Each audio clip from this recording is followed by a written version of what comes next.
আজকে একটা গরুর গোয়ালঘর পরিষ্কার করা চাকরির ইন্টারভিউ পাইছি। যেরকমই হোক চাকরিটা করতে হবে, যেরকমই হোক আমার চাকরি হতে হবে। কি রে তাজু না? কি রে কোন যাস তাজু? আমি তো গরুর গোয়ালঘর পরিষ্কার করা ইন্টারভিউ দিয়ে যাচ্ছি। চাকরি কি তুই পাবে না? আমি পাবানি। তুই তো পড়ালে সেরকম পারিস না। সবসময় দেখতাম যে একবারে বটলা স্টুডেন্ট। আমার মতো আমি পেয়ে যাবানি, সমস্যা আর না, আমার যোগ্যতা আছে, আমি পায়ে যাবানি। আমি চাই পড়ালে ভালো হয় না, সবসময় তোর ভালো পারতাম। আগে আমি যাই, তুই পরে যা।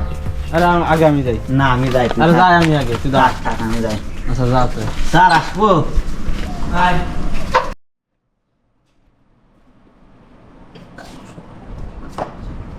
স্যার বসবো? বসো।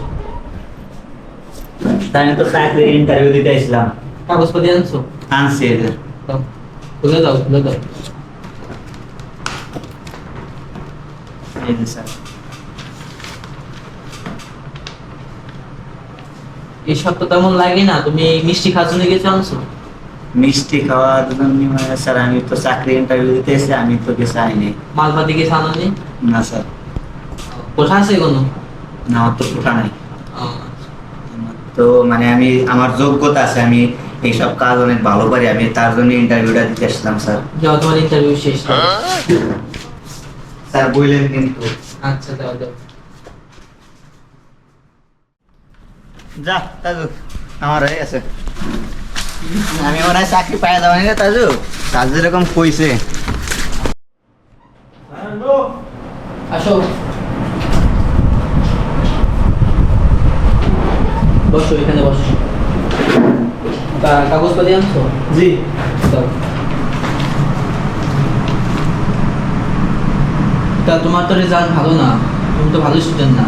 তা আনছো মালপানি আনছো? আমার তো কোঠা আছে। কোথা আছে? তাহলে তোমার চাকরি কনফার্ম, তুমি কাল থেকে জয়েন করবা। আচ্ছা ঠিক আছে স্যার। আসসালামু আলাইকুম। ওয়ালাইকুম আসসালাম।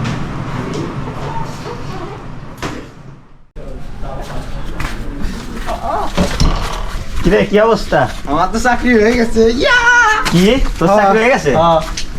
তাহলে আমি বাদ। তুই বাদ। আমার চাকরি হয়ে গেছে, আমার কালকে জয়েন্ট হতে হবে। আরে